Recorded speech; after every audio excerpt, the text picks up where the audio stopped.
Hello दोस्तों, आपका स्वागत है आईटी जॉब गाइड में। तो आज हम देखने जा रहे हैं एक नया टॉपिक जो कि है वर्चुअलाइजेशन। तो आज हम इस वीडियो में डिस्कस करेंगे कि वर्चुअलाइजेशन क्या होता है और उसको इवन हम यूज़ क्यों करना चाहिए। तो चलिए स्टार्ट करते हैं इस वीडियो को बिना देरी के। तो जो पहले जान लेते हैं कि वर्चुअलाइजेशन एक्चुअली में होती क्या है। तो इसको जानने के लिए पहले हम देख लेते हैं इसकी डेफिनेशन, जो कहती है it is act of virtualising physical resource. Physical resource को वर्चुअलाइजेशन करना ही वही वर्चुअलाइजेशन होती है। तो इसमें ये थोड़ी जो डेफिनेशन थोड़ी एम्बिगुअस है, क्योंकि हमने इसमें इटसेल्फ ना वर्चुअलाइजेशन टर्म ही हमने यूज़ कर लिया। तो इसको अच्छे से समझने के लिए विद हम लेते हैं एग्जांपल। लेट्स सी कि एक कोई पर्सन है जिसके पास कुछ गोल्ड है, वो उसको 20 साल में इन्वेस्ट करता है। उसके बाद जो गोल्ड है वो काफ़ी हो जाता है। तो यहाँ पे जो गोल्ड है वो हम जब जानते हैं कि बहुत ही वैल्यूबल रिसोर्स होता है फॉर अस। बट उस गोल्ड के साथ कुछ लाइक इश्यूज भी आते हैं, like security issues, management issues. Security issues इस तरीके से आता है कि हमको उसको कहीं सेफ प्लेस पे हमको कीप करना होता है, लाइक लॉकर वगैरह कहीं यहाँ पे हम कीप करते हैं। और दूसरी इशू आता है मैनेजमेंट का, like even a scrap of the gold is very valuable. तो इन चीज़ों को डील करने के लिए जो जनरली हम क्या करते हैं कि हम लाइक बैंक्स में लॉकर परचेज करते हैं एंड ऑल। बट उसके बाद प्रॉब्लम्स ये है कि हमको उसमें मनी इन्वेस्ट करना होता है, लाइक उसका रेंट वेंट देने के लिए। तो इस चीज़ से बचने के लिए जो एक सोल्यूशन निकाला था गवर्नमेंट ने, वो था कि गोल्ड बॉन्ड। तो यहाँ पे गोल्ड बॉन्ड निकाला गया था, जो कि उसमें क्या होता है कि आपको एक पेपर दिया जाएगा, लाइक अपना आप गोल्ड लेके जाएंगे, फिजिकल लोग गोल्ड लेके जाएंगे, वो आप देंगे लाइक किसी फाइनेंशियल इंस्टीट्यूशन को या गवर्नमेंट को। वो आपको एक गोल्ड बॉन्ड देगा जहाँ पे आपको वो लिखा होगा कि आप इतना गोल्ड पोजेस करते हैं। इस गोल्ड के अगेंस्ट आप कितना गोल्ड पोजेस करते हैं, आपको एक पेपर दे दिया जाएगा जहाँ पे लिखा होगा। आप इस गोल्ड को कभी भी जाके लाइक दोबारा रिक्लेम कर सकते हैं। तो ये एक अच्छा एग्जांपल है लाइक वर्चुअलाइजेशन का। यहाँ इसमें क्या हो रहा है कि एक्चुअली में आपके पास कोई गोल्ड नहीं है, फिजिकल गोल्ड नहीं है, बट आपके पास एक पेपर है, बस उसी को आप लाइक उसी को आप गोल्ड कह रहे हैं यहाँ पे। तो चलिए इसको देखते हैं with respect to computer science field. Like क्या होता है कि जो कंपनीज होती हैं, इंस्टेड ऑफ बाइंग लाइक अपनी फिजिकल मशीन को बाय करने की जगह पे उन डाटा सेंटर बनाने के लिए क्या करती हैं कि वर्चुअल मशीन्स को ही वो रेंट कर लेती है फ्रॉम क्लाउड प्रोवाइडर से। और वर्चुअल मशीन्स को रेंट करने का, बाय करने का फ़ायदा ये होता है कि उसके साथ कुछ जो मैनेजमेंट इश्यूज़ आते हैं वो नहीं आएंगे। और वो मैनेजमेंट इश्यूज़ क्या क्या हैं, इसको जानने के लिए आप मेरी प्रीवियस वीडियो है क्लाउड की, आप उसको रेफ़र कर सकते हैं। वहाँ पे मैंने बताया हुआ है कि क्या क्या मैनेजमेंट इश्यूज़ आते हैं। तो हाँ, और दूसरी जो बेनिफिट है वर्चुअल मशीन का वो ये है कि लाइक अगर हम फिजिकल मशीन बाय करते हैं तो उसके साथ कुछ लिटिल अपफ्रंट कॉस्ट भी होती है, लाइक हमको उसको परचेज़ करना होता है एंड ऑल दिस।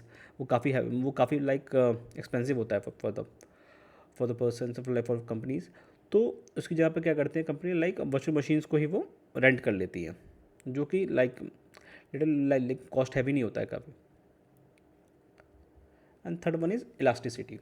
तो इलास्टिसिटी क्या है, इसको मैंने प्रीवियस वीडियो में समझाया था, यहाँ पे भी मैं ब्रीफ में बता देता हूँ कि इलास्टिसिटी क्या है। Like if you are like आपके पास कोई एप्लीकेशन, आपकी कोई एप्लीकेशन है जिसके पास लाइक 10 यूज़र्स हैं अभी, लाइक और वो सडनली या फिर बाई ईयर आपके जो एप्लीकेशन है उस पर आपका यूज़र बेस काफ़ी बढ़ जाता है, लाइक 1 मिलियन पहुँच जाता है एंड दिस। तो आप उसको कॉम्पनसेट करने के लिए क्या करेंगे, more number of physical machine buy करेंगे। तो इंस्टेड ऑफ दैट क्या आप क्या कर सकते हैं, वर्चुअल मशीन्स को यूज़ करते हैं, जो जैसे ही जिसमें क्या होगा कि जैसे ही आपका लाइक नंबर ऑफ़ यूज़र बढ़ेंगे तो वो आपका उसी प्रोपोर्शन में आपका जो ऑपरेशंस को वो स्केल कर देगा। तो इससे क्या होगा कि लाइक आपको फिजिकल मशीन जो बाय करनी वो नहीं करनी होंगी, तो आप उससे बच जाएंगे। तो ये भी एक फ़ायदा है लाइक वर्चुअल मशीन्स को यूज़ करने का। And fourth is trustedness. वो ये कहती है कि लाइक जो आजकल जो क्लाउड प्रोवाइडर हैं, लाइक वो काफ़ी सिक्योरिटी प्रोवाइड करते हैं। लाइक वो मशीन्स को, जो मशीन्स हैं लाइक जो वर्चुअल मशीन वगैरह हैं उसको लाइक वो प्रिवेंट करते हैं from cyber attacks like DDoS attacks, और इलेक्ट्रिसिटी आउटेज जो इनसिक्योरिटीज होती है उनसे भी प्रिवेंट करते हैं। तो ये काफ़ी ट्रस्टेड भी होते हैं। तो इस तरीके से आप वर्चुअल मशीन्स को यूज़ भी कर सकते हैं।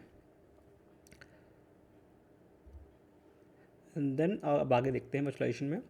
लाइक आजकल की जो कंपनी हैं, जो लाइक बहुत बिग कंपनीज़ हैं, वो अपना डेटा सेंटर्स, जिनका अपने डेटा सेंटर्स खुद के हैं, वो भी वी एम से यूज़ करते हैं।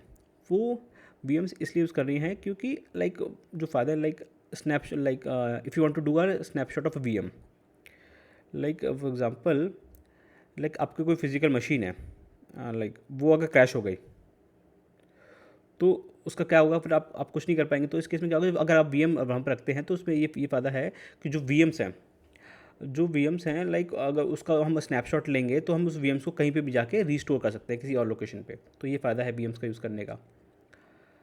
एंड देन सेकंड चीज़ है वो है लाइक माइग्रेशन में क्या है, लाइक एक फिजिकल मशीन है उस पर लाइक काफ़ी जो जनरली स्ट्रक्चर होता है वर्चुअल मशीन का, लाइक एक फिजिकल मशीन होती है उस पर काफ़ी ज़्यादा VMs होस्टेड होते हैं। लाइक अगर उस फिजिकल मशीन वो काफ़ी लोडेड हो गई with number of virtual machines, तो क्या कर सकते हैं, तो एक सोल्यूशन ये है कि लाइक कुछ वर्चुअल मशीन को आप शट डाउन कर दो और या उनको छोड़ दो। तो दूसरा ऑप्शन ये है कि अब उनको शट डाउन करके आप दूसरी जगह पे उसको माइग्रेट करके किसी और फिजिकल मशीन पे भी चला सकते हैं। तो ये फ़ायदा देती है वर्चुअल मशीन। तो इस तरीके से आप वर्चुअल मशीन को भी यूज़ कर सकते हैं। तो चलिए देखते हैं अनदर पार्ट ऑफ वर्चुअलाइजेशन जो कि है ओवर प्रोविजन। तो इसमें क्या होता है कि लाइक समझते हैं विद, इसमें इसको हम समझेंगे like seller point of view से, लाइक जो हमने अभी तक पढ़ा था from buyers perspective, like from are perspective, from user perspective. अब समझते हैं कि सेलर पर्सपेक्टिव से क्या फ़ायदा है वर्चुअलाइजेशन का। लाइक हम फिर वापस वहीं चलते हैं गोड एनर्जी पे। तो इसमें क्या है कि जो सेलर है वो यहाँ पे क्या ये कर रहा है, वो ओवर प्रोविजन कर रहा है यहाँ पे कि उसको नाम पहुँचाने के लिए सेलर क्या करता है, लाइक 100 जो 10 kg ऑफ गोल्ड है उसके अगेंस्ट वो 100 kg ऑफ गोल्ड बॉन्ड्स दे रहा है, ओवर प्रोविजन कर दे रहा है। उसके बाद जितना नहीं उससे ज़्यादा वो गोल्ड बॉन्ड दे रहा है। बट वो यहाँ पे वो इस अजम्पशन को लेके चल रहा है जो सेलर है कि जो ऑल बायर्स हैं जिसको मैंने गोल्ड बॉन्ड्स दिए हैं वो एक साथ नहीं आएंगे, एक टाइम पे साइमल्टेनियसली नहीं आएंगे अपना गोल्ड को रिक्लेम करने के लिए, जो कि प्रैक्टिकली सही भी है अटिल अनलेस कुछ लाइक मेजर इशू आता है। एंड तो जनरली लाइक लोग नहीं आते हैं एकदम से गोल्ड परचेज करने के लिए सारे। तो ये है ठीक है। इसी चीज़ को हम समझते हैं, इसी प्रोविजन समझते हैं with respect to like VMs। उसमें क्या होता है कि जो क्लाउड प्रोवाइडर्स होते हैं like more number of virtual machines को वो होस्टेड करते हैं like on the physical machines. वो इसलिए करते हैं लाइक बिकॉज जितनी भी वेबसाइट हैं, लाइक वो जितनी भी वेबसाइट है वो ये असम्पशन लेके चलते हैं कि जितनी वेबसाइट्स हैं जो होस्टेड हो रही हैं वर्चुअल मशीन्स पे, उन पे एकदम से ट्रैफिक नहीं आएगा। अगर वो कम नंबर ऑफ वर्चुअल मशीन को लेके चलेंगे तो जो उनकी मशीन है वो आइडल हो जाएगी, आइडल रहेगी मोस्ट ऑफ टाइम, जो कि रिसोर्स का फुल यूटिलाइजेशन नहीं कर पाएंगे। तो इसलिए से वो उसको ओवर प्रोविजन भी कर पाते हैं। तो ये था विथ ओवर प्रोविजन। तो दैट्स इट। तो इस वीडियो में हमने समझा कि वर्चुअलाइजेशन क्या होती है, लाइक उसका लाइक बेनिफिट क्या है फ्रॉम बायर्स पर्सपेक्टिव और सेलर्स पर्सपेक्टिव से क्या उसका बेनिफिट्स हैं। तो ये था विद इस वीडियो में। तो अगर आपको कोई भी क्वेश्चन है लाइक वर्चुअलाइजेशन से रिलेटेड, लाइक मोटा मोटा कोई क्वेश्चन है आपको लाइक समझ में नहीं आया कोई टॉपिक, तो आप उसको कमेंट कर सकते हैं इन द कमेंट सेक्शन, तो मैं उसका रिप्लाई कर दूंगा। तो चलिए ठीक है फिर ओके। तो चलिए मिलते हैं विद नेक्स्ट वीडियो में, तब तक के लिए थैंक्स।